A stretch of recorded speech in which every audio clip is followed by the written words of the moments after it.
Call the Owatonna City Council meeting to order for February 3rd.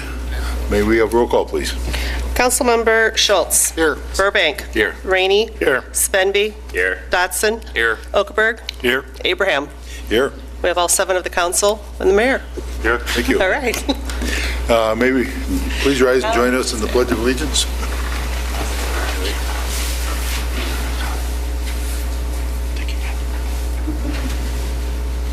I pledge allegiance to the flag of the United States of America and to the republic for which it stands, one nation, under God, indivisible, with liberty and justice for all.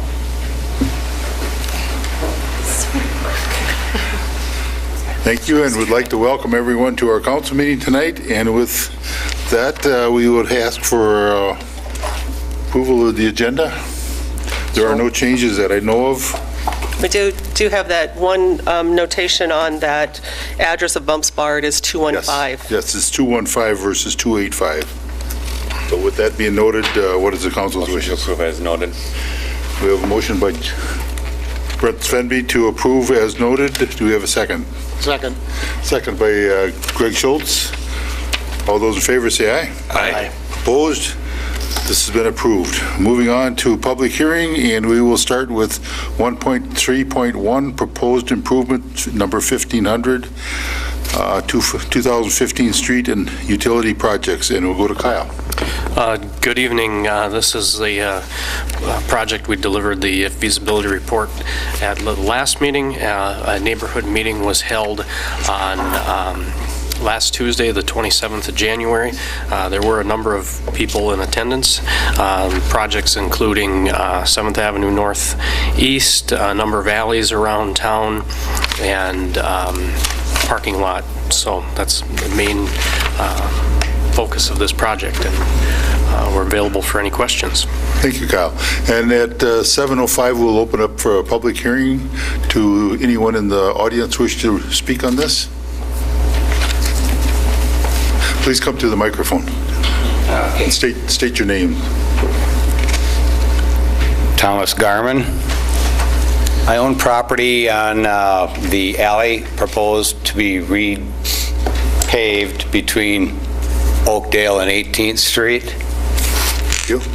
And I believe the project was initially brought forward last year, but was put off because there were concerns about traffic, heavy truck, and et cetera, garbage trucks, and wanted a chance to relook at it. Concrete was mentioned, but due to the budget, it was just tabled until this year. While I didn't really feel it was a lock that they were going to go with concrete this year, I was surprised when I seen it was bituminous. I don't know exactly how old that last overlay on that alley is. I talked to a business owner nearby who recalled about 7 years. There could be other contributing factors. I'm just guessing, and if my numbers are correct, since I'm kind of just information gathering here, that it was roughly $40 a foot for the bituminous, and is it 80 for the concrete?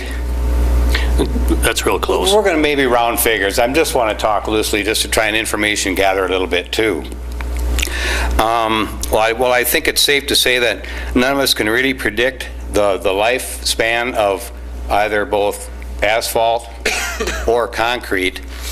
I feel strongly that for twice the cost of the concrete, that we would probably be getting 3 to 4 times the life with concrete as opposed to the asphalt. If I'm charged, I've got 200 feet at $40 a foot, as my math saying $8,000. I would defer that over 10 years at $8,000. I mean, and as I said last year, I'd be willing to pay twice that, the 80, for something that's going to be more, I feel, more than twice what the bituminous is. Secondly, if we have to readdress it after 10 years or sooner possibly, again, it's just a little question mark on that asterisk, what is the cost of the asphalt going to be in 10 years? So do we pay now or pay later? Or is it going to be pay now and pay later? Another thing that on a more personal note is I got my property taxes for that building up there. That went up 30%. Now, while I understand that I don't believe all property taxes are earmarked for road repair, but that difference to me is $800 a year also. Spread out over 10 years is figuring it doesn't go up again in 10 years. There's another $8,000. And my biggest concern is well, again, we can't pinpoint it, but inside even that, using that 10-year model frame, seeing the same looking alley that I'm looking out at right now and paying fairly good dollars for something in total disrepair. Personally, I feel we'd be better served, not only my tax dollars, but other tax dollars for this city involved, to roll out concrete and put it behind us instead of a possible whack-a-mole approach, if you forgive my saying so, where you knock down one project today, turn around and knock down another one, and before you know it, the other one's popped back up again. So I'm asking the city to just reconsider a little bit before we go forward on this, because I think we came to some form of agreement with an informal meeting last year that there was quite a bit of traffic up there. It's a shortcut for people that don't want to take a left out there on Cedar Oak, whatever out there, by the Taco John's, so they cut through. You've got Food Shelf, VFW, Jostens, the businesses along there. Aside from all the heavy garbage trucks that are in there, and the beer and the pop delivery trucks for those businesses along in there too. I'm just a believer of let's do it right the first time, so we don't have that slinky keeping to catch up with us as we go forward. Otherwise, we're never going to get anywhere. I think it's wise investment to go right with the concrete and put our investment into it too now. It was mentioned, I think, on an informal meeting last Tuesday, I believe. So thank you, gentlemen, that were here to hold off for us a little late, since we showed up a little late. Thank you, by the way. But it was mentioned that there's I think what might be holding the city is there's a $52 cap, if I'm not mistaken. Correct. And so the city maybe, in their thinking, may have been a little hesitant to say, for that $28 difference, let's just kind of put a little coating on it and call it a day. Well, that may be fine, but when I am paying the kind of dollars I feel I'll be paying, I don't want to look out at that alley in the near future and see what I'm looking at right now when I'm still paying the money. Okay. Very well. Thank you. Thank you all for your time. I'll finally put my last name to this.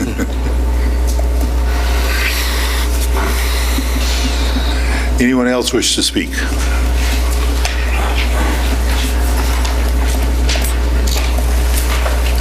I'm Steve Garman. I'm also with my brother on this property, and I won't repeat a lot of what he said, just a couple of concerns. When we're talking about, we said, well, okay, if you do this, it's guaranteed 10 years. My concern is the stuff that's been down there, the overlay, hasn't lasted 10 years. My concern would be paying taxes, and then I'm paying for a dead horse. And I know you can always come back, but it also took a mentor to get up here to get this thing even on the project. And I don't want to 10 years have to spend my energy running around getting everyone up and doing this all over again. And the concern is, of course, 10 years, who's going to be sitting here? You know, I know we're going to have the building, and I'll be faced with the same problem again. On that alley, if you sit there, it's like living in New York City on Monday.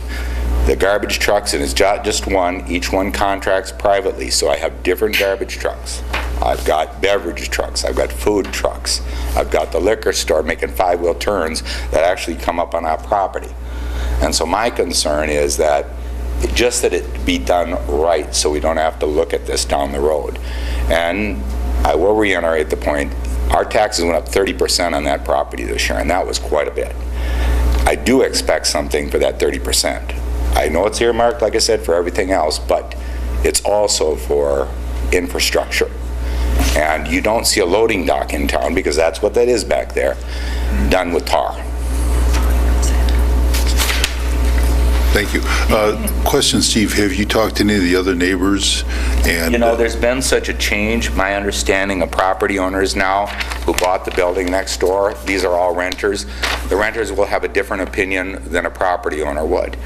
And my understanding is most of the buildings in front of us have been changed. So and that I just found out recently.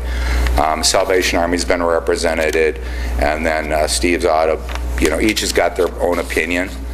I just know that with the large frontage in front of ours that I'm concerned about it, because what also happens is when you see what that is right now, what happens is the traffic, because the road is so bad, come up on our concrete apron, because our apron was done in concrete and it was done right. But they do come up on that, and we have to put little poles, otherwise somebody's going to get hit when they come out of there. Okay, thank you. Anyone else wish to speak on this?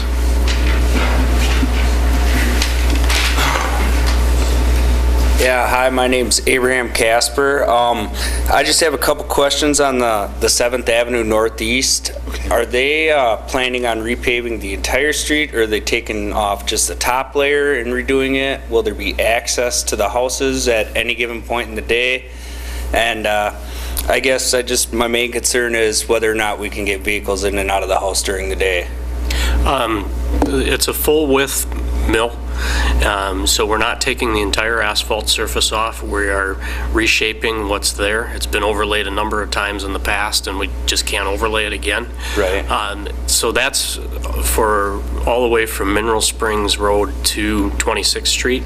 So daily access will be maintained. There may be a few hours here and there where you won't be able to get into your property. However, between 13th and 14th, the Public Utilities has requested us to replace the water main. So that one block section is going to have more disturbance than the other portion. Right. All right. Thank you. Thank you. Anyone else wish to speak on this? Seeing none, we'll look for a motion to close the public hearing. So moved. Got one by Kevin, motion by Kevin, second by I'll second it. Nate. Any further discussion there? Seeing none, all those in favor say aye. Aye. Opposed? Now it is the council's turn to speak on these issues. What is the council's comments or wishes? Well, I guess I would just ask Kyle about the concrete in the alleyway there. Is it realistic to assume that we would get more than double the life Well, of that alleyway? based on our assessment policy, bituminous, and I'm going from memory, I don't have it in front of me, is 20 years. So if you're assessed for a bituminous project, you get a 20-year reprieve from the next assessment. And I believe concrete's set at 40 years. So it's double. We understand the concerns, and there are a lot of beer trucks, there are a lot of garbage trucks through traffic using this alley. Our typical alley section is 3 inches of bituminous. We beefed this up to 4 inches of bituminous. Rough numbers, it was for the 4 inches of bituminous is about, for the property owner's share, about $40 a foot, and as Tom mentioned, $80 a foot for concrete. So with the $52 cap, that increased cost of concrete falls on the city, essentially. The property owners would go up $12 a foot, and we would cover the $28 plus our half. So the portion paid by the city would be considerably more, and that's why we recommended the bituminous in the feasibility report. And over the life of that surface, given the higher weight vehicles that are traveling on that, what's our maintenance like on a concrete surface like that versus a bituminous? Life cycle costs of bituminous are typically less because the upfront costs are less. But once you get the concrete down, you have very little maintenance on those streets. If you look at Elm or Cedar, that are concrete streets, we don't have a lot of maintenance. Ongoing maintenance like seal coating or crack sealing or items like that. Okay. On this alley, are we looking at like an overlay, or are you looking at